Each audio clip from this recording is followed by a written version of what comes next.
Olá, bem-vindos novamente e agora ao último tema do módulo 1, onde vamos falar sobre a organização do dossiê do projeto. Portanto, o dossiê de projeto de estruturas em obra é a base documental que suporta a execução correta, no fundo, da estrutura da obra. Ele reúne toda a informação técnica necessária à execução da obra, portanto, ele deve estar disponível no estaleiro, organizado e atualizado, funcionando como uma referência única para equipas de direção de obra e fiscalização.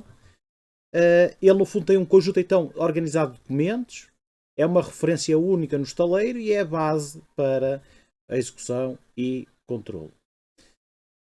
Quais é que são os objetivos da organização do dossiê? Portanto, uma boa organização reduz erros e conflitos em obra, evita o uso de documentos desatualizados e garante que todos trabalham com a mesma informação, com a mesma base.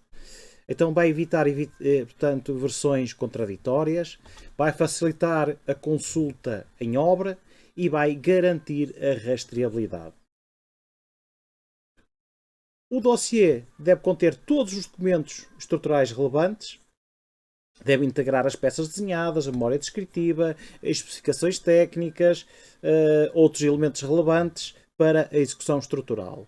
Portanto, as peças escritas, elementos complementares, ajudam efetivamente a perceber mais um bocadinho o que é pedido, por exemplo, nas peças desenhadas. As peças desenhadas orientam diretamente a execução, nomeadamente quando temos as plantas estruturais, os cortes e os alçados e os pormenores construtivos. Elas devem estar completas, legíveis e organizadas por fases ou por zonas de obra. Já as peças escritas complementam e esclarecem os desenhos. Nós temos aqui as memórias descritivas, as especificações técnicas, temos também as regras de execução. No fundo, tem informações críticas para a execução, como as classes de betão ou recobrimentos mínimos, e constam habitualmente das peças escritas.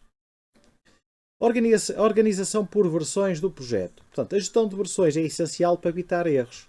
Nós devemos identificar então claramente a versão do desenho que nós temos ali, que haja uma separação de versões antigas, que haja uma atualização permanente e, portanto, cada versão de projeto deve estar claramente identificada, sendo retiradas de circulação as versões ultrapassadas. Portanto, quando temos uma versão ultrapassada, o ideal é ir ao nosso dossiê técnico em obra e retirá-lo. Evitamos assim erros que possam acontecer. Imaginem que vocês têm um dossiê, uma capa, com as várias versões, tem a última versão, chega lá alguém e tira a última versão porque vai ao local verificar alguma coisa. Entretanto, chega o encarregado, o diretor de obra, abre o dossiê e pega não a versão anterior e vai fazer outro trabalho. Portanto, já estão a trabalhar com documentos com versões diferentes. Portanto, não deve acontecer isto. Portanto, as versões anteriores tiram e removem do dossiê.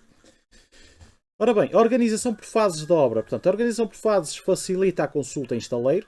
Nós temos a fase das fundações, a fase da estrutura vertical, a fase da estrutura horizontal. Portanto, tendo organizado desta forma, facilita-nos a consulta.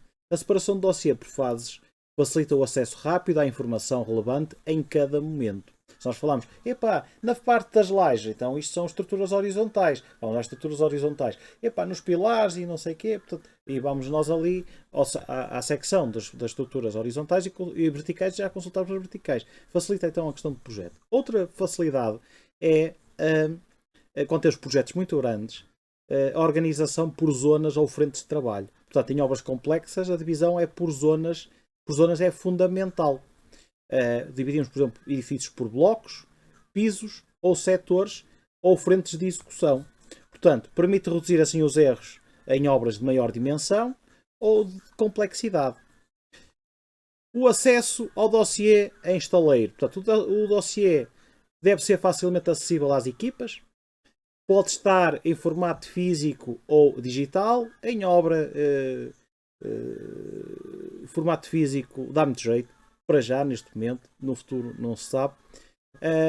O formato digital não quer dizer que dê, mas uma equipa de produção, como os ferrageiros, etc., carpinteiros de calfragem, trolhas, pedreiros. Portanto, o formato físico facilita mais em obra. Deve haver um local de consulta definido, normalmente no contentor, portanto, alocado a cada atividade. E deve haver um responsável pelo dossiê. O acesso facilitado ao dossiê do projeto contribui para uma execução mais correta e segura. Ora bem, e a atualização do dossiê durante a obra? Portanto, o dossiê deve refletir a realidade da execução, através da incorporação de alterações aprovadas, através da atualização de desenhos e através do registro de revisões. Portanto, sempre que existam alterações validadas, estas devem ser incorporadas no dossiê de forma imediata. Ora bem, e qual é a responsabilidade pela gestão do dossiê? Portanto, a gestão do dossiê deve estar claramente atribuída à direção de obra, ou à fiscalização de obra, ou à coordenação técnica. E, portanto, deve existir então um responsável, claro, pela organização e atualização do dossiê do projeto em obra. E qual é que é a relação do dossiê com a execução da obra? Portanto, um dossiê bem organizado melhora a execução. Portanto, porquê? Reduziu os erros, melhora a comunicação e é um apoio à tomada de decisão. Portanto, a correta utilização do dossiê do projeto contribui para uma execução mais eficiente e segura. E quais é que são os erros frequentes na gestão do dossiê? É termos, como já referimos, versões desatualizadas e erradas, falta de documentos de apoio e informação desatualizada. Portanto, a má gestão documental é uma das causas mais comuns de erros de execução em obra. Quais é que são as boas práticas na organização do dossiê? Portanto, as boas práticas previnem problemas em obra. Portanto, deve o dossiê ter uma organização clara, uma atualização contínua e que haja comunicação às equipas. Portanto, a adoção de boas práticas na organização do dossiê reduz riscos de retrabalhos. Ora bem, obrigado e vemos então no próximo módulo.